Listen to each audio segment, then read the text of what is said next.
நமது மேடையை அலங்கரிக்க வருகிறார் நாடி ஜோதிடர் மற்றும் நமது மதிப்பிற்குரிய நமது ரவிராஜன் ஐயா அவர்களை வருக வருக என வரவேற்று சாருடைய தனி சிறப்பு பாணியில் அற்புதமாக நாடி முறையில் பேச போகிறாங்க. ஏற்கனவே சொன்ன மாதிரி விருச்சகம் அப்படின்ற போது நிறைய ரகசியம் இன்னைக்கு வரும், எல்லாருக்கும் பயனுள்ளதாக இருக்குன்னு சொல்லி சார் அவர்களை வருக வருக என அன்புடன் வரவேற்கிறோம். இங்கு கூடியிருக்கும் ஜோதிட பிதாமகர்களுக்கும் ஜோதிட ஜாமான்களுக்கும் மற்றும் இந்த யூடியூப் சேனலை பார்த்து கொண்டிருக்கும் அனைத்து ஜோதிட உள்ளங்களுக்கும் மற்றும் பொதுமக்களுக்கும் என் மனமார்ந்த நன்றியை தெரிவித்துக்கொண்டு பேர கலசம் சார்பாக இப்போ நான் நாடி ஜோதிடத்தில் திருமண வாழ்க்கையை பற்றி நான் பேச போகிறேன். பொதுவாக ஜோதிடம்னு எடுத்துக்கிட்டால் இந்த எங்கள் ஜோதிட துறைக்கு சவாலாக இருக்கிறது திருமண வாழ்க்கை தான். திருமணம் அப்படிங்கிற ஒரு விஷயந்தான் இன்னுமே யாராலையும் தெளிவுபட முடியாத பண்ணிட்டு போயிருக்குது.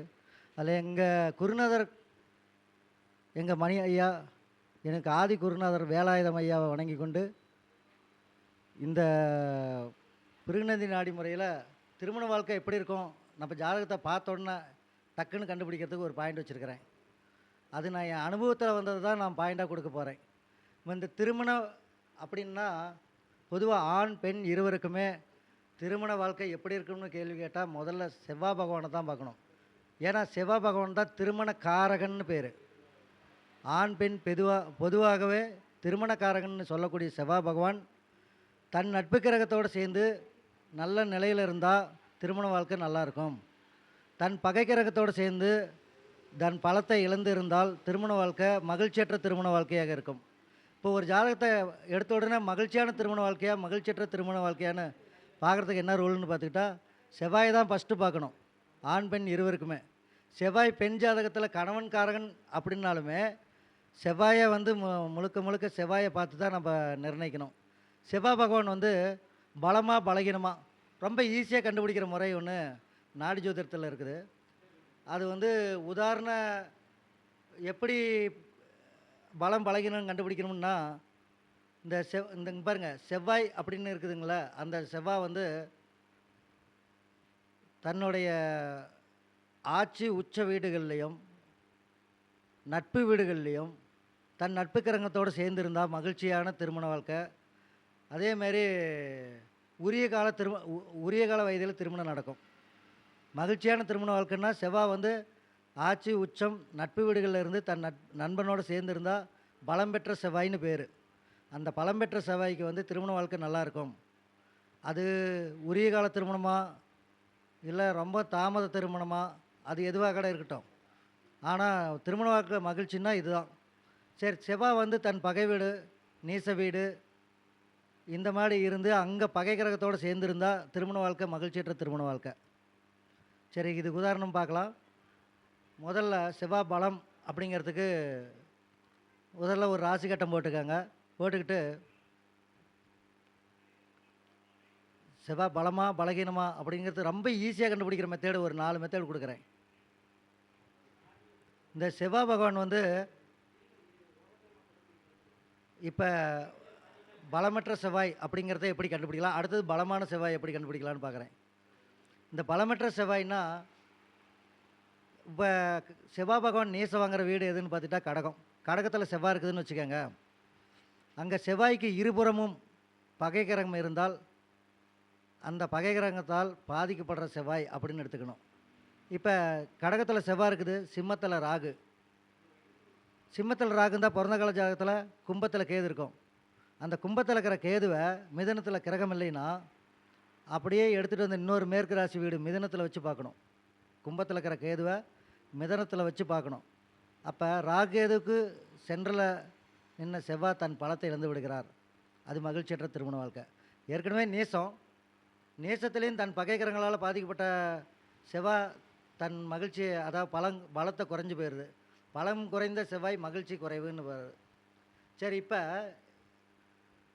இன்னொன்று, எனக்கு என் ஜாதகத்தில் கடகத்தில் தான் செவ்வாய். ஆனால் செவ்வாய் நேச வீட்டில் இருந்து பகை கிரகங்களால் பாதிக்கப்பட்டால் தாமத திருமணம். இது அனுபவத்தை கொஞ்சம் பேசுகிறேன். இப்போ இதே கடகத்தில் செவ்வாய் நீசம் அப்போ எடுத்த உடனே நீசம் சரியில்லைன்னு சொல்லிடக்கூடாது. அந்த செவ்வாய் வக்கரம் வாங்கி இங்க பாருங்க, செவ்வாய் நீச வீட்டில் வைக்கிறவங்க தான் என்ன பண்ணுவோம், அது உச்சபலத்துக்கு சமம் அப்படின்னு அந்த சொல்கிற பாயிண்ட் விட்டுருங்க. வேற ஒன்று, செவ்வாய் வக்கரம் வாங்கி அடுத்து எதை நோக்கி போகிறாருன்னா, மிதுன ராசி வீட்டு நோக்கி போகிறாரு. அங்கே மிதுனத்தில் வந்து என் ஜாதகத்தில் குரு இருக்குது. அப்போ தன் நண்பன் குருவை நோக்கி போகிறாரு. பின்னோக்கி போகும்போது குரு, எனக்கு சிம்மத்தில் சனி பகவான். தன் பகை கிரகத்தை பார்க்க போகாமல் நீச செவ்வாய் வக்கரம் வாங்கி குருவை நோக்கி போகுது. அப்படி குருவை நோக்கி போனால் எனக்கு வயசு 23ல் திருமணம் நடந்தது. அது 23ல் திருமணம் நடந்ததுக்கு காரணம் செவ்வாய் நீசம் தானே. அது தன் வக்கரம் பெற்று தன் நண்பனை நோக்கி போகிறாரு. அது பலம் என் முயற்சியால் திருமணம் நடந்தது. ஏன்னா குரு பகவான்னா ஜீவன், அந்த ஜீவன் அவர் முயற்சியால் திருமணம் நடந்தது. இது வந்து மகிழ்ச்சியற்ற திருமண வாழ்க்கைக்கு எடுக்கக்கூடாது. சரி, இதே என்னுடைய கூட படித்த நண்பர் வந்து நான் ஜாதகம் பார்க்குற ஆஃபீஸ் ரூமில் வந்து நின்று பார்க்குறாரு. அவர் ஜாதகத்தை கொடுத்து, அவருக்கும் கடகத்தில் செவ்வாய், சிம்மத்தில் சனி பகவான். ஏன்னா என்னோட பிறந்தவர், நான் பிறந்த வருஷத்தில் பிறந்தவர். ஆனால் செவ்வாய் வக்கரவாங்கள நேர்கதியில் தான் போகிறாரு. ரவி இதை பார்த்துட்டு எத்தனை வருஷத்தில் திருமணம் நடந்திருக்குன்னு சொன்னார். நான் எடுத்துக்கிட்ட நிமிஷம் 2 நிமிஷம் 3 நிமிஷம் தான். ஜாதகத்தை பார்த்து உனக்கு 30வது வயசில் தான் திருமணம் நடந்திருக்கும் அப்படின்னு நான் சொல்கிறேன். அந்த திருமணக்காரகன் செவ்வாய் தாமதக்காரகன் சனி பகவானை நோக்கி போகிறாரு. 30வது வயசு, அந்த வயசில் திருமணம் நடந்திருக்குன்னு சொல்லி இன்னும் 2 ஆய்வு பண்ணிவிட்டு சொல்கிறேன். நீ சொன்ன அதே தான் நானும் தான் நாடி படிச்சிருக்கிறேன். அது நாடியில் வந்து அவர் என்னமோ பட்டம் வாங்கியிருக்கேன்னு சொன்னார். ஜாம்போன்னு என்னமோ ஒரு பட்டம் நான் வாங்கிட்டு வந்திருக்கிறேன்னாரு.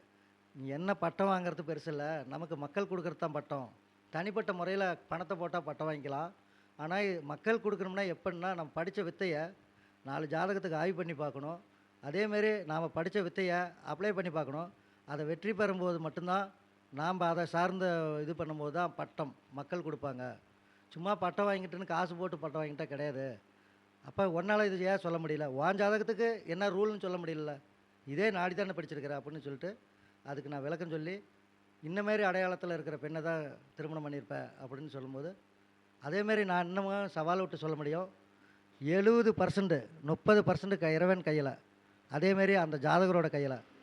இந்த தேதியில் இந்த மாதத்தில் இந்த வருஷத்தில் திருமணம் நடக்குன்னு எடுக்க முடியும். அதுக்கு நம்ம டைம் எடுக்கும். எனக்கு அதுமாரி நிறைய எடுத்து வச்சுருக்கிறேன். இந்த பிறந்த கால ஜாதகம், திருமணமானது, ஆண் பெண் ரெண்டுமே கனெக்ட் பண்ணி எங்கள் ஐயா கொடுத்த ஆய்வின்படி தேதி எப்படி எடுக்கணுங்கிற மெத்தடை வச்சு இந்த தேதியில் இந்த நாளில் திருமணம் நடக்கும் அப்படின்னு சொல்லி, இப்போ ஆன்லைன் வகுப்பு நான் எடுத்துகிட்டு இருக்கிறேன். அந்த வகுப்புலேயே ஒரு மாணவருக்கு எடுத்து சொல்லும்போது, எப்படிங்க ஐயா சொல்கிறீங்க கரெக்டாக, இப்போ அந்த மாணவர் தான் இப்போ சந்திச்சுட்டு வந்தோம் நானும் ஐயாவும். அவரோட ஜாதகத்தை கொடுத்து வகுப்பில் கேட்குறாரு, இந்த தேதி இந்த மாதம் இந்த வருஷத்தில் தான் உனக்கு திருமணம் நடந்திருக்குன்னு ஆன்லைன் வகுப்பில் சொல்கிறேன். எப்படிங்க இதை வந்து அக்யூரேட்டாக எடுத்தீங்க அப்படிங்கிறாரு. அப்போ தான் அந்த ஃபார்முலாவும் சொல்கிறேன். ஆனால் ஒரே தடவை தான் சொன்னேன். அந்த ஒரு தடவை தான் அந்த ஃபார்முலா சொன்னேன். மறுபடி அதே ஃபார்முலா செக் பண்ணும்போது இன்னும் அவங்க பயிற்சி எடுக்கணும். இந்த தேதியில் நடக்குங்கிறதுக்கு அந்த ஃபார்முலா இதுதான் அப்படின்னு சுருக்கமாக சொல்லிட்டு விட்டுட்டேன். இப்போ அதுமாரி திருமணத்தில் வந்து நம்ம பேசணும்னா மிகப்பெரிய ஜாமான்களால் கூட பேச முடியல. அதுக்கு நிறைய பயிற்சி பண்ணணும், முறையான ஆசான்கிட்ட படிக்கணும். அந்தமாரி என்னுடைய பயிற்சியில் வந்து நான் என்ன பண்ணேன், உதாரண ஜாதகம் போட்டு பாடம் எடுத்து கொடுத்துருக்குறேன். அதில் எத்தனை மாணவர்கள் தேர்ச்சி ஆவாங்கன்னு. ஆனால் அந்த ரகசியத்தில் இன்னும் ரெண்டு பாயிண்ட் சொல்லாதே விட்டுட்டேன். கன்ஃபார்மாக இனிமேல் வருங்காலத்தில் நான் கன்ஃபார்மாக சொல்லுவேன், நல்ல மாணவர்களுக்கு சொல்லி தருவேன். ஏன்னா அவங்களும் இதில் ஒரு நல்ல பிரமாதமாக வந்தால் அதில் நான் ஜெயிச்ச மாதிரி. சரி, அடுத்த பாயிண்ட்டு, செவ்வாய் பலகீனம் அப்படிங்கிறதுக்கு வந்து ராகு கேது அப்படிங்கிற கிரகத்துக்கு மிட் பாயிண்டில் செவ்வாய் இருந்தாலும் தன் பலத்தை இழந்து விடுகிறார். இங்கே பாருங்கள், மிட் பாயிண்ட்னா என்னென்னா, ராகு எங்கே இருந்தாலும் சரி, கேது எங்கே இருக்குதோ, இப்போ அங்கே ஒவ்வொரு கிரகமும் தான் நின்ற வீட்டிலேருந்து ராகு மட்டும் ரிவேர்ஸில் போகும். இப்போ உதாரணத்துக்கு இன்றைக்கி கேது பகவான் வந்து கன்னியில் இருக்குது. கன்னியில் இருக்கிற கேதுவுக்கு மிட் பாயிண்ட் எதுன்னு கேட்டால் அந்த வீட்டிலேருந்து ரிவேர்ஸில் நின்னோம். மிதுனம், அதாவது கன்னி 1, சிம்மம் 2 அப்படி ரிவேர்ஸில் நின்னோம். கடகம் 3, அதேமாரி மிதுனம் 4. அந்த 4வது வீடு தான் மிட் பாயிண்ட்டுன்னு பேர். அந்த நிழல் வெட்டும் புள்ளின்னு பேர். வெட்டு புள்ளி, நிழல் வெட்டும் புள்ளி அப்படின்னு சொல்லணும். அந்த மிட் பாயிண்ட்டு அந்த இடத்துல செவ்வாய் தன் நட்பு கிரகத்தோடு சேர்ந்து இருந்தால் அந்த மிட் பாயிண்டால் பாதிக்காது. அதேமாரி அந்த இடத்துல செவ்வாய் தனிச்சிருந்து செவ்வாய்க்கு இருபக்க வீடுகள்லையும் கிரகமெல்லாம் இருந்தால் கடுமையான பாதிப்பு மிட் பாயிண்டால் உண்டு. எந்த ஒரு கிரகமும் மிட் பாயிண்ட்டுன்னு நம்ம எடுக்கிறதுல ஒரு சின்ன ரூல் என்னென்னா, மிட் பாயிண்டில் சிக்கின கிரகத்துக்கு பக்கத்தால் நண்பர்கள் நிறைய கிரகம் இருந்தாலும் தனது நண்பர்கள் இருந்தாலும் பாதிப்பதில்லை. அதேமாரி மிட் பாயிண்டில் சிக்கின கிரக வீட்டுக்கு 12 2வது வீடு கிரகம் இருந்தாலும் பெரிய அளவில் பாதிக்கல. ஆனால் மிட் பாயிண்ட் வீட்டில் ஒரே கிரகம் தனிச்சிருக்கக்கூடாது, அது பாதிக்கும். இப்போ அது வந்து மிட் பாயிண்டில் சிக்கனத்துன்னு பேர். மிட் பாயிண்டில் செவ்வாய் சிக்கிச்சுன்னா தன் பலத்தை இழந்து விடுகிறார். அதுவும் மகிழ்ச்சியற்ற திருமண வாழ்க்கை. அதேமாரி அந்த செவ்வாய் சூரியனை நோக்கி அஸ்தங்கமாக போகுதுன்னு வச்சுக்கோங்க, அதுவும் தன் பலத்தை இழந்து விட்டார்னு பேர். 3வது பாயிண்ட்டு அஸ்தங்கம். அதேமாரி செவ்வாய் எந்த வீட்டில் இருந்தாலும் சரி பாவகத்திரி தோஷத்தில் நிற்கக்கூடாது. பாவகத்திரினா என்ன? ஒரு கிரகத்துக்கு இங்கே பாருங்கள், பராசர முறையில் பேசும்போது பாவகிரகம் சுபகிரகம் அப்படின்னு பார்ப்போம், அசுபகிரகம் சுபகிரகம்னு பார்ப்போம்.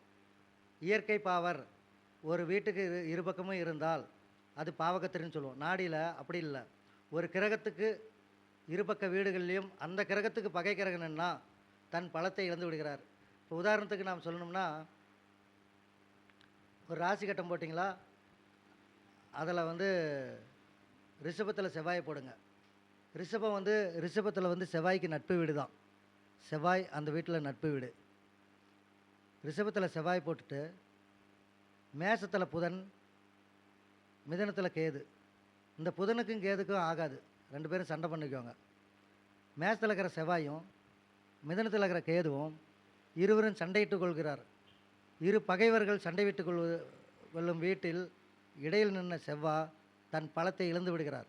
இங்கே பாருங்கள், ரிஷப வீட்டில் இருக்கிற செவ்வாய் வசதியான செவ்வாய், அந்த தன்மை இழந்து விடுகிறார். வசதியாக வீட்டில் திருமணம் நடக்கும், ஆனால் மகிழ்ச்சி இருக்காது. புரியுதுங்களா?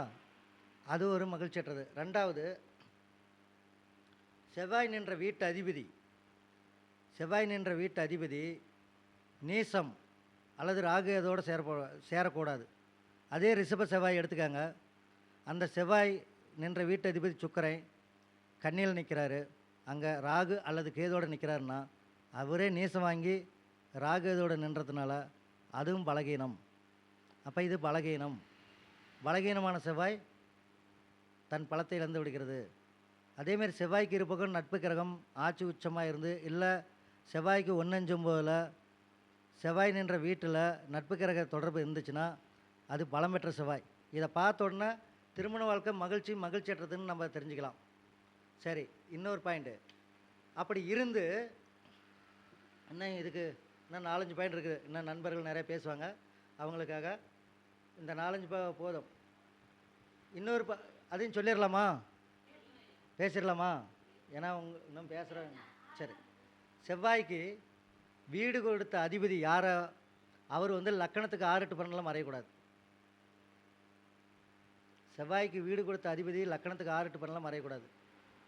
செவ்வாய் வந்து தன் பகை கிரகத்தோடு சேர்ந்து, செவ்வாய்க்கு பகை கிரகம் எதுன்னா சனீஸ்வர பகவான், புதன் பகவான், ராகு பகவான், கேது பகவான், இவங்களோட சேர்ந்து இருந்தாலும் தன் பலத்தை இழந்து விடுகிறார். செவ்வாய்க்கு இங்கே பாருங்கள், செவ்வாய் ஒரு வீட்டில் நிற்குதுன்னா அடுத்த வீட்டில் சந்திரன், ராகு, கேது, சனி பகவான் இதுமாரி இருந்துச்சுனாலும் தன் பயணங்களில் அடுத்தடுத்து தன் பகை கிரகத்தை சந்தித்தாலும் தன் பலத்தை இழந்து விடுகிறார். பாருங்கள், செவ்வாய் அடுத்து சந்திரனை சந்தித்தால் சந்திரன் என்பது மாற்றத்துக்கு அதிபதி, திருமண வாழ்க்கையில் மாற்றம். அடுத்து ராகு இருந்தால் ஏமாற்றம், சந்திர ராகு சேர்ந்தால் ஏமாறும்.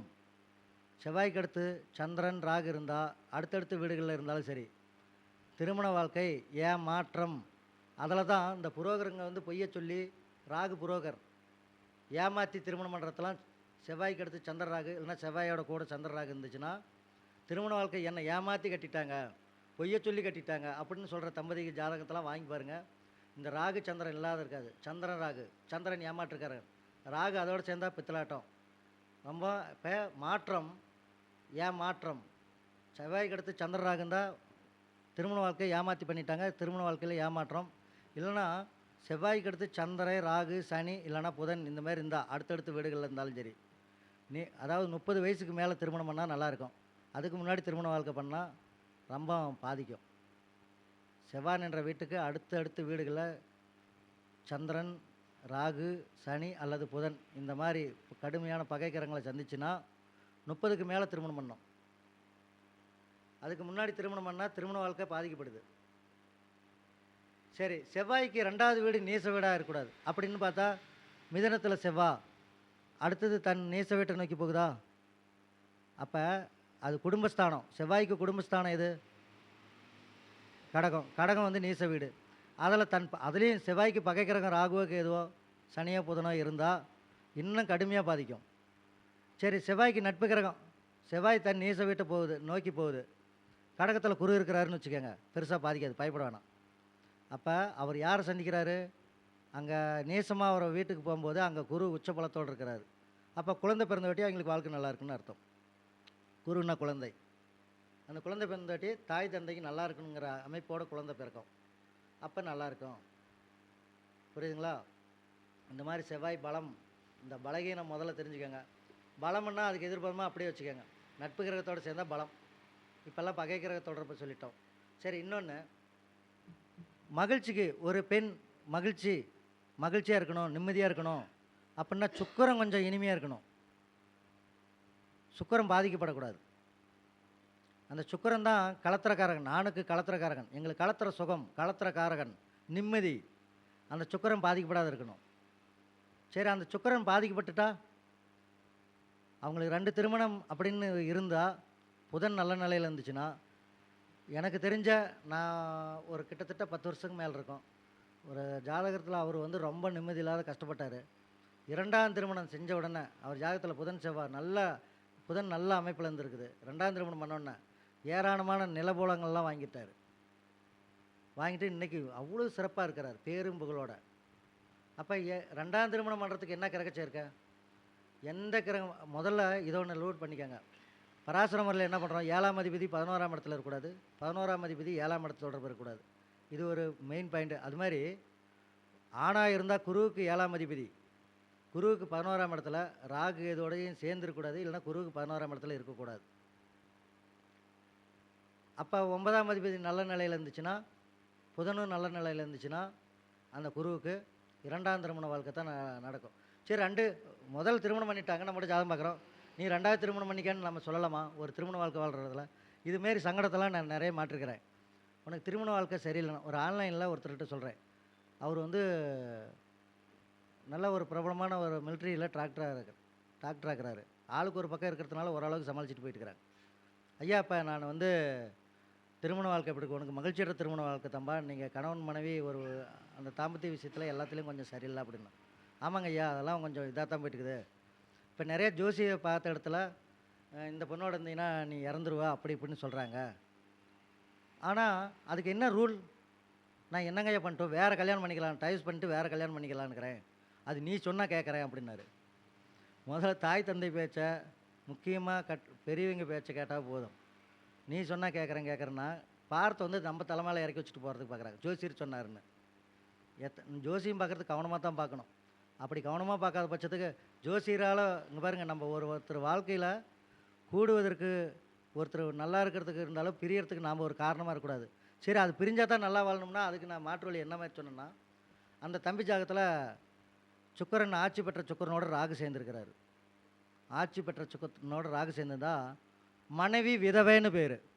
மனைவி விதவை, அவருக்கு வர மனைவி விதவை ஆகணும். அப்போ மனைவி விதவைனா என்ன? மனைவி வந்தாட்டி இவர் இறக்கக்கூடிய சூழ்நிலை வரும் அப்படின்னு அர்த்தம். அப்போ அந்த பொண்ணு ஜாதகத்தில் வாங்கி பார்த்தா செவ்வாய் நீசம், கணவன் நீசம். அப்போ அதை ஜாதகத்தை பார்த்தா நீ முதல்ல இந்த பொண்ணை டைவர்ஸ் பண்ணால் தான் நல்லா இருப்புன்னு சொல்ல முடியாது. அப்போ அந்தாலே பார்க்குற ரிஷப லக்கணத்துக்கு 7ஆம் அதிபதி நீசங்க அப்படின்னாரு. அப்போ கடகத்தில் அந்த ஜாதகத்தையும் அனுப்புங்க பார்க்குறேன்ட்டு பார்த்துட்டு நேசங்க அப்படின்னாரு. சொல்லுங்க ஐயா, இந்த வாரத்தில் நான் எப்படின்னு டைவர்ஸுக்கு சொல்லி அந்த பொண்ணை அனுப்பிச்சி விட்டு நான் இது பண்ணுறேன்னே. ஐயா, அப்படி தவறு எடுக்காத. ஏற்கனவே உங்கள் ஜாதகத்தில் பெண்ணுக்கு செஞ்ச பாவம் உங்கள் குடும்பத்தை வாட்டுது, மறுபடியும் இந்த பெண்ணுக்கும் பாவத்தை செஞ்சு நிம்மதியாக இருக்க முடியாது.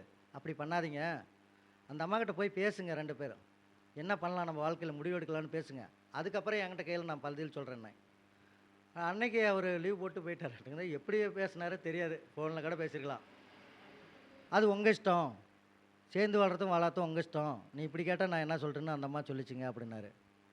அவசரப்படாத, நீங்கள் 2 பேரும் சேர்ந்து முடிவு எடுத்தா எடுங்க, நீயா முடிவு எடுக்காத அப்படின்னு பேசி, இல்லை நீ பரிகாரம் சொல்லு, நான் அந்த பொண்ணை டைவர்ஸ் பண்ணட்டுமான்னு கேட்குறாரு. என்னை இதுமாரி கேட்காத, அந்த பொண்ணை கேட்டுக்கிட்டு எந்த முடிவு எடுத்தாலும் எடு, அப்போ தான் நீ வாழ்க்கையில் நல்லா இருப்பேன்னு சொல்லி அவங்களுக்கு வந்து அனுப்பிச்சி விட்டேன். காரணம் என்னன்னு கேட்டிங்கன்னா, நம்மளால் ஒரு வாழ்க்கை பிரியக்கூடாது. அதேமாரி ஒரு மரணம் இருந்தாலும் நாசுக்காக தான் பேசி பழகணும். நீ ஜாதகத்தை பார்த்தோன்னே அவன் செத்து போயிடுவேன், இல்லைன்னா ஜோசியத்தை விட்டுறேன், இந்த ஜாதகத்தை தூக்கி எறிகிறது, சத்தியம் பண்ணுறது, இதுமாரி நீங்கள் என்ன மகான்களா? நம்ம படித்த வித்தையை அந்தமாரி ஜோதிடத்தில் மட்டும் தப்பு செஞ்சிடாதீங்க. இந்த இந்த தொழிலே விட்டுறேன், இதை சத்தியம் பண்ணுறேன், இந்த ஜாதகத்து மேலே சத்தியம் பண்ணி சொல்கிறேன், இது இருக்காது, இந்த ஜாதகம் இருக்காது, அப்படி இப்படின்னு பேசாதீங்க. முதல்ல இதில் நம்மளை மீறின விஷயமும் நிறைய இருக்குது. நமக்கு தெரிஞ்ச வரைக்கும் ஜோசியம் பாருங்கள், இதை வந்து நீங்கள் எனக்கு இது இது அப்படித்தான் நடக்கும் அப்படின்னு சத்தியம் பண்ணி வர்ற கஸ்டமர் வந்து நம்மக்கிட்ட வந்து பாட்டு போனால் கஷ்டத்தில் இருந்தால் கூட அவன் மகிழ்ச்சியாக போகணும். இவரை பார்த்துட்டு போனாட்டி இனிமேல் வாழ போகிறோம்டான்னு நம்பிக்கையில் போகணும். ஆனால் அதுக்கு மாற்று வழி இருக்குது, அதையும் கண்டுபிடிச்சி நீங்கள் சொல்லணும். அதை விட்டுட்டு அவங்கள பாதிக்கிற மாதிரி அசுப குணமாக பேசி, அசுபமாக இருக்கட்டும், அசுப குணமாக பேசி அவங்கள இது பால் பண்ணாதீங்க அப்படிங்கிறது தான் என்னோடய வாதம். இன்னொரு விஷயம் என்னென்னா, ஒரு ஆணோட ஜாதகத்தில் சுக்கிரன் ராகு சேர்ந்துருந்தா, சுக்கிரன் வலுத்திருந்து ராகு சேர்ந்துருந்தா மனைவி விதவைன்னு பேர். ஒரு ஆணோட ஜாதகத்தில் சுக்கிரன் பலம் குறைஞ்சி ராகுவோடு அல்லது கேதுவோடு சேர்ந்துருந்தா மனைவி அகால மரணம், அதுவும் செவ்வாய் ராகு சேர்ந்துருந்தா மனைவி அகால மரணம்னு பேர்.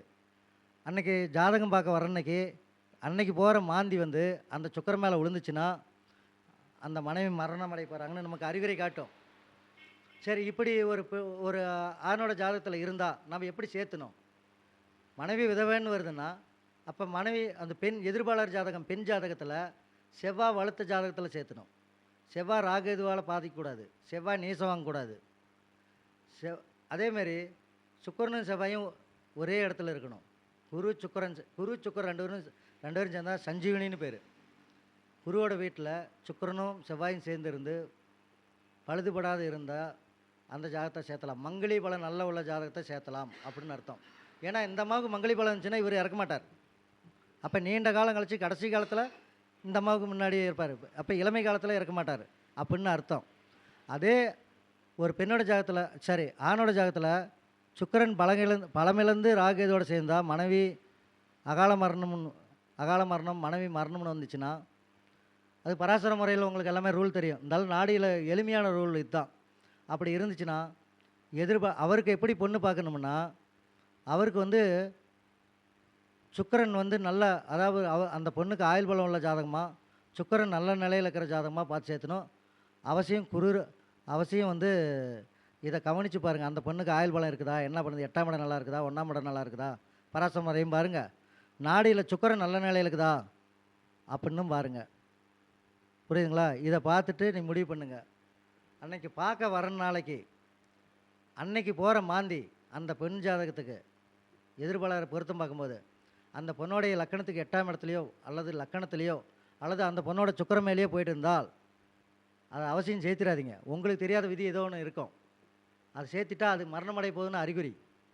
இதெல்லாம் கவனித்து நாளைக்கு திருமண பொருத்தம் தான். அங்கே பாருங்கள், நம்மளை வந்து எல்லாருமே நான் பழைய முறைகளை வந்து நாகதோஷத்துக்கு நாகதோஷம் சேர்த்தணும், செவ்வாதோஷத்துக்கு செவ்வாதோஷம் சேர்த்தணும் அப்படின்னு சொல்லி நானும் அதை கடந்து வந்தவன் தான். நான் இப்போ அதுமாரி சேர்த்தக்கூடாதுலாம் சொல்ல. ஏன்னா என்ன இதுமாரி ஏதோ ஒன்று எதிர்பார்மா சொன்னால் நீ அப்படி சொல்லலான்னு வருவாங்க. அப்படி இல்லை. பொருத்தம் பார்க்குறதுல வந்து என்ன பண்ணுறாங்கன்னா நிறைய தப்பு. இது சுத்த ஜாதகமா அவங்களே வர்றாங்க, நமக்கு ஜாதகம்னு சொல்லி வர்ற கஸ்டமரே ஜாதகம் சொல்லி கொடுத்துட்டு போயிடுறாங்க. ஏன் இது சுத்த ஜாதகம் என்ன, நான் ஒரு கட்டத்தை போட்டு 12லேயும் எந்த கிரகத்தையும் போடாது, இது தான் சுத்தம் அப்படிம்பேன். சுத்த ஜாதகம்னு சொல்லுவீங்க, அது என்ன 2ஆம் இடம் 7ஆம் இடம் இது 12ஆம் இடமா? ராசி கட்டம் சுத்தமாக இருந்தால் சுத்த ஜாதகம். ஏன் 12 ராசி கடமும் சுத்தமாக இருந்தால் சுத்த ஜாதகம் தானே? இப்போ சுத்த ஜாதகம் அவங்களே நமக்கு ஜோசியம் பார்த்துட்டு போவாங்க. அதேமாரி இது நாகதோஷம், இது 2 நாகம் இருக்குது, அதுக்கு இத்தனையில் நாகம் இருக்கிற ஜாதகம் சேர்த்துணும், அவங்களே பலன்னு சொல்லுவாங்க. அதை கேட்டு நாமளும் அப்படியே பார்த்துட்டு போவோம். அப்புறம் நான் என்ன பண்ணுவேன், அப்படிங்களா ஐயா, அப்போ நீங்கள் கரெக்டாக தான் கொண்டாந்துக்கிறீங்க அப்படின்ட்டு நான் பிரச்சனை பாட்டு என் கணக்கில் வரல, நீங்கள் முடிஞ்சால் சாமி தடம் கேட்டு சாமி மேலே பழி போட்டு போயிடுறேன். கேட்டு பண்ணிக்க. ஏன்னா அவங்க போக்கு எதிர்பார்ப்போடு வருவாங்க. அந்த எதிர்பார்ப்புக்கு எதிர்மறையாக சொன்னோமா நம்மளை ஜோசியராக மதிக்கிறதில்ல. அடுத்தது அந்த கஸ்டமரும் வரமாட்டாங்க, மதிக்க மாட்டாங்க. அவங்களுக்கு வந்து ஒரே ஒரு வழி என்னென்னா, பொருத்தம் பார்க்கும்போது அந்த மாதிரி வந்தால், சுதாம்மா நீங்கள் அன்றைக்கி பார்த்த இதில் அப்படித்தானே சொன்னீங்க. சாமி மேலே பழிய தூக்கி போடுங்க. எப்படி பழி போடுறதுன்னா, நீ சாமி சாமி பார்த்துக்கா, பூவா கேட்டுக்கா. அதுவுமே கேட்டு பண்ணவங்க நிறைய அது சரியாக வராததுக்கு காரணம் என்னென்னா, அவங்க இதில் குருராக சேர்க்க இருக்கும். அப்போ அவங்க போய் சாமி கேட்டால் எதிர்பாரமாக சொல்லும். அப்புறம் தடத்தை பார்த்துக்க அப்படின்னு பழி போடுங்க. ஏன்னா இவங்க நம்ம சொன்னாலும் கேட்காதவங்களுக்கு அதுதான் வழி. இது நட்சத்திர பொருத்தம் சரியாக போச்சு, 11 பொருத்தம் இருக்குது, சேர்த்தலாமே. அப்படி சேர்த்து தான் ஏகப்பட்ட வாழ்க்கை போயிடுச்சு. அதுக்கு சேர்த்தக்கூடாதுன்னு சொல்ல. 11 பொருத்தம் சரியாக இருக்கட்டும், நாகதோஷம் எல்லாமே சரியாக இருக்கட்டும். ஆனால் வேறு இந்த மாதிரி விதி மாட்டிக்கிட்டுச்சுன்னா ஒன்றும் பண்ண முடியாது. இந்த மாதிரி தானே நிறைய பழியாக வராங்க டைவர்ஸ் ஆகிறது. அப்பையிலேருந்து அது பார்க்கலையா? அப்போ அது நடக்கலையா? அப்போ அந்த காலத்தில் ஒரு 20 வருஷத்துக்கு பேக்கில் போனால் அப்போலாம் இதெல்லாம் பார்க்கலையா? அவங்க அது மாதிரி தானே பார்த்தாங்க. அவங்களாம் நல்லா பழக்கலைன்னா அப்போ வந்து கூட்டு குடும்பமாக இருந்தோம். அந்த தாய் தகப்பன் கண்ட்ரோலில் அந்த பிள்ளைங்களாம் அந்த நடவடிக்கைலாம் ஒரு கண்ட்ரோலில் வந்துச்சு, கொண்டுட்டு வந்துட்டாங்க. அதுக்கு தான் மதிக்கத்தக்க பெரியவர்கள் நம்ம குடும்பத்தார் அவங்க கூட இருந்து வழி நடத்தும்போது அதை சரி பண்ணிட்டு போயிடறாங்க. அதுதான் குரு பார்வை கோடி தோசனைங்க விவரத்திங்கிற மாதிரி அவங்க மூலிமா சரியாச்சு. இப்போ அப்படியா? திருமணம் பண்ண அடுத்த நாள் தனி கூட தனித்து கொடுத்தன வரலன்னா நம்ம திருமணம் பண்ணுற மாமியாளுங்க வந்து என்ன பண்ணி வச்சுருந்தாங்க, தனி கொடுத்தனை எடுத்து வச்சிடுறாங்க. இன்றைக்கி வந்து அவங்களே வரும்போது அந்த வார்த்தைக்கு தான் வராங்க. ரொம்ப சின்ன இப்போ இது பசங்களாம் ரொம்ப சின்னப்படுறாங்க. அதுக்காக பெண்களை நான் தவறாகவும் பேசலை, பெண்களும் சின்னப்படுறாங்க தான். அந்த இப்போ இருக்கிற கலாச்சாரத்துக்கு தகுந்த மாதிரி இது இப்படி பாருங்கள். இப்போ கலாச்சாரம் மாறி போச்சு, ஜோதிடத்தில் மாற்றங்களும் வந்துருச்சு, அதுக்கு தகுந்த மாதிரி நிறைய புதுமையும் வந்துருச்சு. இதை நிறைய ஆய்வு பண்ணி எங்கள் ஆசான்கள் எல்லாம் கொடுத்து இப்போ நானும் நிறைய ஜாகத்தை ஆய்வு பண்ணி இதெல்லாம் சரி பண்ணி கொடுத்துருக்குறோம். புரியுதுங்களா? இந்த மாதிரி பாருங்கள். இன்னொரு விஷயம் என் அனுபவத்தில் இன்னொன்று, கிட்டத்தட்ட 15 பேர் வர்றாங்க. என்னப்பா வந்து நிற்கிறாங்க. அப்போ வரும்போதெல்லாம் ராகுகாலம் யமகண்ட நேரத்தில் தான் அந்த ஜாதகம் கொண்டுட்டு வரும்போதெல்லாம் அந்த ஒருத்தர் என்கிட்ட ரெகுலராக வரவர் ராகுகாலம் யமகண்ட நேரத்தில் தான் பொருத்தம் பார்க்க வராரு. அப்போ வரும்போது கரெக்டாக ராகுகாலம் கரெக்டாக அன்னைக்கு அந்த பையன் சேர்க்க வேண்டிய பையன் ஜாதகத்தில் கேது பகவான் வந்து மிதுனத்தில் இருக்குது. பிள்ளையோட ஜாதகத்தில் சுக்கிரன் ஜீவகாரகன் சுக்கிரன் வந்து மிதுனத்தில் இருக்குது. பாகை பார்க்கும்போது கேதுவோட குறைந்த பாகையில் இருக்குது. அப்போ சுக்கிரன் கேது. பிள்ளையோட ராகு வந்து பையனோட ஜீவகரகத்து மேலே இருக்குது. ராகுங்கிறது மரணக்காரகன், கேது மோட்சக்காரகன். பொண்ணோட சுக்கிரன் மேலே கேது போகக்கூடாது, பொண்ணோட சுக்கிரன் மேலே பையனோட கேது போகக்கூடாது, பையனுடைய குரு மேலே பொண்ணோட ராகு மரணக்காரகன் போகக்கூடாது. அப்படி போனால் என்ன பண்ணும்னா, ஜீவன் ராகு மரணக்காரகன் போனால் அங்கே அழித்தல். எப்போ அழிக்கும்? அவங்களுக்குன்னு குழந்தை பிறக்கும்போது தந்தைக்கு கண்டம் தாய் கண்டம்னு ஏதாவது கொண்டாந்து விடும். அப்போ அதுக்கு மேலே ஒருத்தர் பிரிஞ்சு போயிடுவாங்க. நான் அந்த ஜாகத்தை பாட்டு கரெக்டாக கேது மேலேயே அன்றைக்கி போயிட்டுருக்கிற சந்திரனும் போயிட்டுருக்குது. அதே கேது வந்து அந்த பொண்ணோட சுக்கிர மேலே போயிட்டுருக்குது. இந்த ஜாதகம் சேர்த்த வேண்டாங்க. ஆனால் வந்தவங்க 15 பேர்த்தில் அவங்க தான் பெரிய ஜோசியராச்சே. வரவங்க வந்தவங்க ஒருத்தர், ஐயா என்ன பேசுகிறீங்க, இந்த யோனிக்குது ரச்சிக்குது எல்லாம் சரியாக இருக்குது, நட்சத்திர பொருத்தம் சரியாக இருக்குது, தோசத்துக்கு தோசம் சரியாக போச்சு, ரெண்டுலேயும் செவ்வாய் தோசைங்குது அது சரியாக போச்சு, என்ன பேசிட்டு இருக்கிற அப்படின்னாரு. அப்படிங்களா, நீங்கள் பாருங்க ஏன் கணக்கில் வரல. இங்கே சுற்று வட்டத்தில் எத்தனை ஜோசியர் பார்த்தாலும் எல்லாமே ஓகேம்பாங்க, நான் மட்டும்தான் வேண்டாம்பாங்க. அதனால் வந்து உனக்கு என்ன தெரியுதோ அதை செஞ்சுக்கங்க.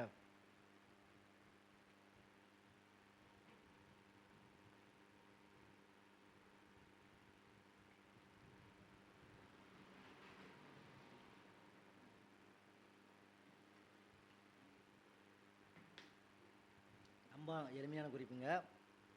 கரெக்டாக அன்னைக்கு பொருத்தம் பார்க்க வரும்போது அன்னைக்கு போயிட்டு இருக்கிற சந்திரன் ஆணோட ஜாதகத்தில் ராகு எதுவோ பொண்ணோட ஜாதகத்தில் ராகு எதுவோ தொடக்கூடாது.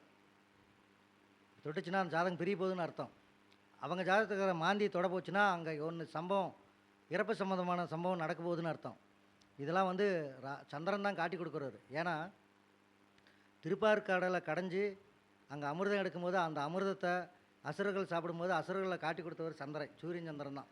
இந்த சூரியன் சந்திரன் மட்டும் நமக்கு ஜாதகத்தில் அன்னைக்கு கோச்சார ரீதியாக எந்த கிரகத்து மேலே போகுது அது வெளிச்சம் போட்டு காட்டிகிட்டு இருக்கும். அதை பார்த்து நீங்கள் இன்னும் இங்கே பாருங்கள், என்ன தான் நம்ம திறமைசாலியாக இருந்தாலும் என்ன தான் ஜோதிடத்து திறமையாக இருந்தாலும் கொஞ்சம் மதியம் வேணும், அதில் வந்து கொஞ்சம் தந்திரம் வேணும். அப்போ இந்த மாதிரி சின்ன சின்ன தந்திரத்தோடு ஜோதிடம் பாருங்க, அப்போ தான் இதெல்லாம் காட்டி கொடுக்குறது என்ன, அதுலேயே நிறைய விஷயம் தெரிஞ்சுக்கும். அந்த மாதிரி பார்த்து நீங்கள் 4 பேர்த்துக்கு வழிகாட்டி அவங்க வாழ்க்கையில் ஒளியேற்றுறதுக்கு ஜோதி இடத்த சோதித்து அந்த ஜோதிங்கிற ஒளியை வச்சு நமக்கு 4 பேர்த்துக்கு வழிகாட்ட பிறந்திருக்கிறோம் நம்ம. அந்த வழியை சிறப்பாக வழிகாட்டி சிறப்பாக வரத்துக்கு என்னுடைய ஒரு சின்ன குறிப்பு கொடுத்துருக்குறேன். அந்த சின்ன குறிப்பையும் பயன்படுத்திக்கங்க. உங்களுக்கு ரொம்ப உதவி பண்ணோம். இப்படி வந்து நீங்கள் நல்ல பேர் எடுங்க ஜோதிடத்தில். முடிஞ்ச அளவுக்கு ஜோதிடத்தை வந்து தவறாக யூஸ் பண்ணாதீங்க. காரணம் என்னன்னு கேட்டிங்கன்னா, ராகு பகவான் வந்து எந்த ராசி வீட்டில் உள்ள நுழையிறாரோ அங்கே இருக்கிற விஷயத்த தோல் உரித்து காட்டிகிட்டே இருப்பார். பாருங்கள், ஒவ்வொரு விஷயத்தையும் தோல் உரிச்சு விட்டு காட்டிட்டு இப்போ கண்ணி எங்கள் மீனத்தில் இருந்துச்சா, மீனை வந்து குருவோட வீடா, குருன்னா யார்? 4 பேர்த்துக்கு விசாரணை பண்ணி அங்கே தீர்ப்பு கொடுக்குறவர். இந்த நீதிபதிங்க யாரெல்லாம் தப்பு பண்ணினாங்க, அவங்கள தோல் உரிச்சு காட்டுச்சா, நஞ்சம் வாங்கினது இதெல்லாம் நிறைய தோல் உரிச்சு காட்டுச்சா. இந்த ஆசிரியர்கள் நீதிபதிகள் நிறைய இதை இப்போ தோல் உரிச்சு காட்டுச்சு. இப்போ கும்பத்துக்கு வராரு. கும்பம் என்ன வீடுன்னு ரகசியம், ஆன்மீக ராசி வீடு. ஆன்மீகத்துக்கு பேர் பெற்றது. கும்பத்தில் இருக்கிற கிரகம் ஆன்மீகத்தில் ஜெயிக்கும், குடும்ப வாழ்க்கையில் தோக்கும். இப்போ கும்பத்தில் ராகு இருக்குதுன்னா, பொதுவாக ராகு உள்ளே நுழையிறாருன்னா ஆன்மீகத்தில் போலியாக ஆன்மீகத்தில் தொழில் பண்ணுறவங்க ஜோதிடத்தில் கூட நிறைய பாருங்கள், அவங்க தன்னிஷ்டப்படி பண்ணிகிட்டு இருக்கிறது. அதேமாரி நல்ல வழிகாட்டல் இல்லாதவங்களெல்லாம் அந்த பாம்பு சட்டை உரிச்சு காட்டுற மாதிரி தோலியை உரித்து காட்டிவிட்டு போயிட்டே இருக்கும். இந்த கும்பத்தில் ராகு உள்ளே போந்தோன்னா அது நடக்கும். அதேமாரி துளாராசியில் கேது போன உடனே அந்த கேது வந்து ஒரு இயக்கம், கேது வந்து ஆன்மீகம். துளாராசி வந்து காலபுருஷ லக்கணத்துக்கு 7வது வீடு. நிறைய பெண்கள் வந்து நான் இப்போ அந்த உள்ளே நுழைஞ்சோன்னே இந்த வருஷம் பெண்கள் நிறைய ஜோதிட மாநாடு நடத்துவாங்க, நிறைய பெண்கள் வருவாங்கன்னு. அதெல்லாம் வரவேற்கத்தக்கது. இன்னும் இந்த துறையில் நல்ல முறையில் நுழையில அவங்க நுழையக்கூடிய காலம் அப்படின்னு சொன்னதான் போன துளாராசியில் இருக்கும்போது கேது நுழையும் போது தான் எல்லா பெண்களும் நிறைய பெண்கள் இந்த ஜோதிட உலகத்தில் மிக சிறப்பான ஞானம் பெற்று நல்லா வழிகாட்டிகிட்டு இருக்கிறாங்க. அது இன்றைக்கி ஆண்களுக்கு மீறியுமா அவங்க சம்பாதின மாதிரி பாராட்டக்கூடியது தான். அதுலேயும் பாதி ஆண்களோட மோசமாகவும் இருக்கிறாங்க. நான் சொன்னால் எந்த பெண்களும் தப்பாது, மோசமாக இருக்கிறவங்க மட்டும்தான் தப்பாக எடுத்துக்கோங்க. நல்லா இருக்கிறவங்க முடிஞ்ச அளவுக்கு எடுத்துக்க வேணாம். இந்த துறையை இந்த தெய்வத்துக்கு நிகரான இந்த துறையை நல்ல முறையில் கற்று நல்ல சிறப்பான முறையில் 4 பேர்த்துக்கு வழிகாட்டி உங்கள் வருங்காலம் நமக்கு வர சந்ததிகள் நல்லா பழைக்கிறதுக்கு நாம் பண்ணுற புண்ணியம் இதில் தான் இருக்குது. அந்த கடவுள் எழுதின எழுத்தை தெரிஞ்சுக்கிட்டு நீங்கள் இன்னும் நிறைய தேடுங்க. என்னென்ன விஷயம் எங்கெங்கே கிடைக்குது. நான் என்ன பண்ணேன்னா, கஷ்ட காலத்தில் என்னுடைய மனைவியோட இந்த தோடு பொருளெல்லாம் அடமானம் வச்சு கூட படித்தேன் நான் கஷ்ட காலத்தில். அப்போ மாதக்கந்து வாரக்கந்து எடுத்து போய் படித்ததெல்லாம் உண்டு. இதுக்காக செலவு பண்ணுறதுலாம் ஒரு செலவு இல்லை. இப்போ எனக்கு சம்பாரித்து கொடுத்துட்டு இருக்குது. காரணம் அவ்வளோ ஆர்வமாக கொடுத்து நிறைய பாயிண்ட்டை தேடுங்க. எந்த இதுவுமே தேடினா தான் கிடைக்கும், தேடாது கிடைக்காது. இருக்கிறது போதுன்னு நினைக்காதீங்க, இன்னும் தேடுங்க. அந்த தேடலில் ஒரே ஒரு சொல்லு நிறைய கஸ்டமர் வருவார். அந்த ஒரு சொல்லு நிறைய பேர்த்த காப்பாற்றும். அந்த ஒரு சொல்லு நல்ல பாயிண்ட் எங்கேனாச்சும் கிடச்சின்னா இன்றைக்கி வகுப்பு எடுக்கிற ஆசிரியர்களில் எத்தனை பேர்த்துக்கு ஜோதிடம் தெரிஞ்சு நல்ல அனுபவத்தோடு எடுக்கிறாங்கன்னு தெரியாது. எல்லாமே இன்றைக்கி ஜோதிடம் படிக்கிறாங்க, நாளைக்கு வகுப்பு ஆன்லைன் வகுப்புங்கிறாங்க. ஆனால் நான் போயிட்டு ஏமாந்த காலமும் உண்டு. அப்படி அந்த போயிட்டு ஒரு ஆசிரியரை கேட்குறேன், ஐயா நீங்கள் இப்படி சொல்கிறீங்களே, இது எல்லாத்துக்கும் இது பொருந்துமா இந்த கணக்கு? நான் சொல்லிட்டு நீங்கள் உட்காருங்க, என்ன உட்காருங்கன்னாரு. சரிங்க உட்காந்துக்கிட்டேன். இதுக்கு எனக்கு விட வேணுமே, என்ன விடையா? நான் வகுப்பு முடிஞ்சோன்னு சொல்கிறேன் அப்படின்னாரு. கடைசியாக வகுப்பு முடிச்சுட்டு மூட்டை கட்டிட்டு அவர் கிளம்புறாரு. ஐயா அப்படின்னு போய் குறுக்குனேன். நான் கேட்டதுக்கு பதிலே சொல்ல, ஃபோனில் சொல்கிறேன். நான் இன்னமும் வகுப்பு எடுத்துகிட்டு இருக்கிறேன். ஆனால் அம்மா படிச்சுட்டு இருக்கிறாங்க நம்ம மாணவரில். ஸ்பாட்டில் கேள்வி கேட்டால் அந்த ஸ்பாட்டில் அதுக்கு பதில் அப்படியே இதுமாரி தான் நடந்திருக்கு, இப்போ இது தான் நடக்கும் அப்படின்னு சொல்லிட்டு இருக்கிறேன். எனக்கு பயம் இல்லை. காரணம் என்னென்னு கேட்டிங்கன்னா, இதில் நிறைய பயிற்சி பெற்று நிறைய உதாரண ஜாதகம் போட்டு ஃபைல் பண்ணி வச்சுருக்கிறேன். என்கிட்ட இன்னொரு நல்ல பழக்கம் ஒன்று இருக்குது. என்னென்னா, இன்றைக்கி ஜாதகம் பார்க்க வராங்கன்னா எத்தனாவது நிமிஷத்தில் எந்த நேரத்தில் வந்தாங்க, எதுக்காக வந்தாங்க, எத்தனாம் தேதி எத்தனாவது வருஷத்தில் வந்தாங்க, அந்த பாயிண்ட்டையும் எழுதி வச்சுருக்கேன். அதனால தான் இன்னும் பழைய நோட்டெலாம் எடுத்து பாடம் எடுக்க ஆரம்பிச்சிருக்கிறேன். அது தொழ முடியல இன்னமும். அதுமாரி நீங்களும் ஜோதிடம் பார்க்கும்போது இன்றைக்கி தேதி என்ன நிமிஷத்தில் எதுக்காக வந்தாங்க கீழே எழுதி வைங்க. அது ஒரு நோட்டை 1, 2ன்னு போட்டு வைங்க. பின்னாடி அவங்க ஜாதகத்துக்கு பின்னாடி ஒரு எழுத்து மாரி போட்டு ரவுண்டு போட்டு வைங்க. எத்தனாவது எதுக்காக வந்தாங்க, இதுக்கு முன்னாடி ஜாதகம் பார்க்க வந்தால் எதுக்காக வந்தாங்க, எத்தனாம் தேதி வந்தாங்க, அந்த நம்பரை பார்த்து திருப்பி பார்ப்பேன். அப்புறம் பார்த்தா அவங்க அந்த வினையிலேருந்து நீங்கி போயிட்டாங்களா இல்லையா நான் ஜாதகத்திலேயே பார்த்தா தெரியும் எனக்கு அந்த சூட்சமும். இதுமாரி நல்ல வழிகாட்டுங்க. அதில் எனக்கு ஒரு ஆத்ம திருப்தி. ஆகா உங்களுக்கு நல்லா இது பண்ணிட்டேன். நேற்று வகுப்பில் கிட்டத்தட்ட நான் பிரச்சனை போட்டு பார்த்தேன். நே இதுக்கு முன்னாடி எடுத்த வகுப்பில், நேற்றுக்கு முந்தா நாளில் எடுத்த வகுப்பெல்லாம் ஐயா நம்ம பிதாமகர், நம்ம பீஸ்மர் கிருஷ்ணமூர்த்தி ஐயா கூட இருந்தார் வகுப்பில். அந்த இப்போ பீஸ்மர் வந்து என்ன சொன்னார்னா, நான் இது வரைக்கும் பல வருடமாக பல லட்சம் செலவு பண்ணி படிச்சுட்டேன். இன்றைக்கி தான் நான் இப்படியாப்பட்ட ஒரு ஆசானை பார்த்துருக்குறேன். வாய் பேசுங்க அவரும் கேட்குறாருல அப்படின்னு பாடத்தை அவ்வளோ நேர்த்தியாக கொண்டு போனேன். நேற்று வந்து அவசர கதியில் ஒரு பாட்டு பாடினேன். வடமொழி ஸ்லோகத்தை பாடி அதுக்கு அர்த்தம் வந்து பாதி பேத்துக்கு புரியலைங்கிறது பிரசனத்தில் எனக்கு காட்டுச்சு. எனக்கு விடி விடி தூக்கம் வரல. அந்த அதனால தான் நேரத்திலே எந்திரிக்க முடியாத வந்துட்டேன். இன்றைக்கி தான் விடி தூக்கம் இல்லை. என்னென்னா அதை காட ஆத்மார்த்தமாக செய்யணும். எனக்கு அந்த அப்பயே குரூப்பில் வகுப்பு சூப்பர் ஆகா ஓகோ அப்படின்னு போட்டிருந்தாங்க. அது எனக்கு பிடிக்கல. அப்போ இப்போ இன்றைக்கி வகுப்பு லீவ் தான்.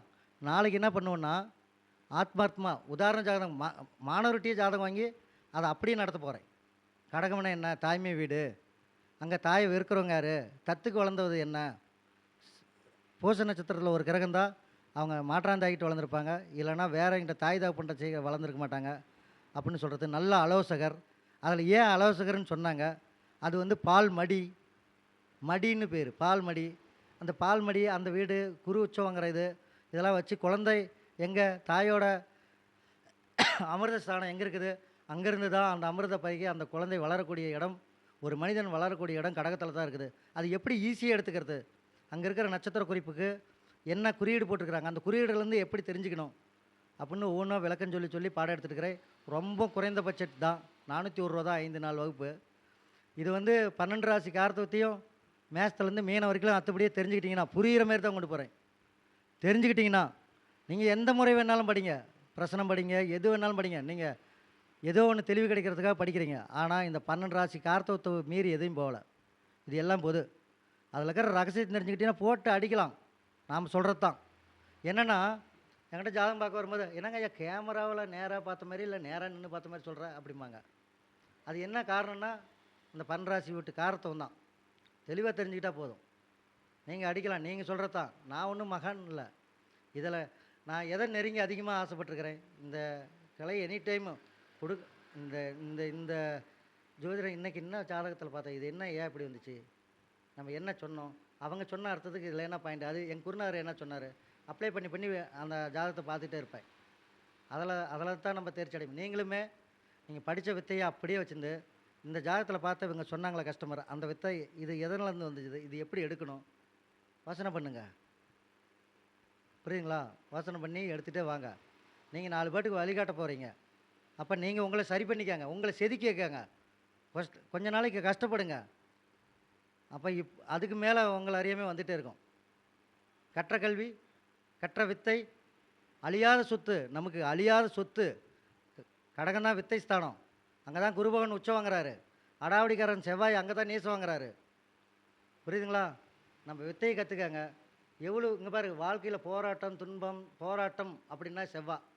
நல்ல வித்தையை கற்றுக்கிட்டா அந்த வாழ்க்கையில் இருக்கிற போராட்டத்தை எப்படி நிவர்த்தி பண்ணலாம், எல்லாமே அங்கே ஜாதகத்துக்குள்ளே எப்படி இருக்குது, 4 பேத்துக்கு வழிகாட்டுங்க. சிறப்பாக வருவீங்க. ஜோதிடத்தை நல்லா பண்ணுங்கள். அதேமாதிரி ஜோதிடத்தை வந்து தவறாக யூஸ் பண்ணிடாதீங்க.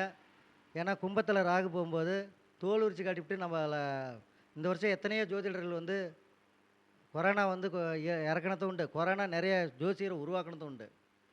அதுமாரி நல்ல முறையில் வழிகாட்டுங்க. அதுவே நம்ம செய்யக்கூடிய புண்ணியம், நம்ம கற்ற வித்தைக்கு நல்ல பலன் கிடைக்கும் அப்படின்னு சொல்லிட்டு இந்த குபேர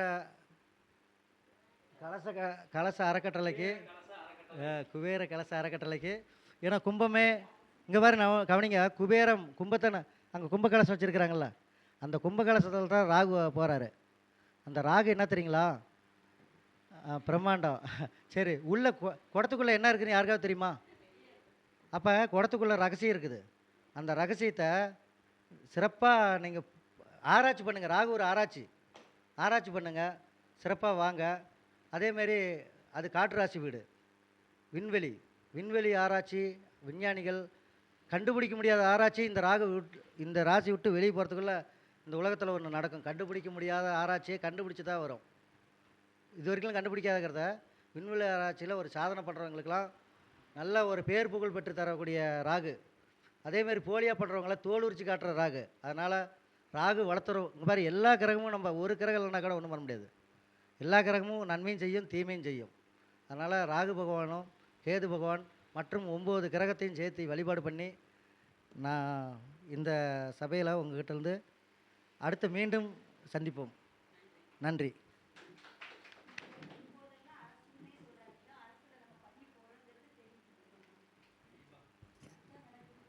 மிக அற்புதமாக நாடி ஜோதிடத்தை பற்றி புட்டு புட்டு வச்ச நமது ரவிராஜன் சார் அவர்களுக்கு நன்றியை தெரிவித்துக்கொண்டு, இப்போ சேலஞ்சாக இருக்கிறதே திருமண வாழ்க்கை அப்படின்ற ஒரு விஷயந்தான். அழகாக எளிமையாக எப்படி இருக்கும், எந்த மாதிரி பாதிப்பு, எந்த மாதிரி சேர்த்தலாம் அப்படின்னு அற்புதமாக சொன்ன ஐயாவுக்கு மிக்க நன்றியை தெரிவித்துக்கொண்டு, கௌரவிக்கும் விதமாக குபேர கலச அறக்கட்டளை நிர்வாகிகள் பொன்னாடை போற்றுமாறு கேட்டுக்கொள்கிறோம்.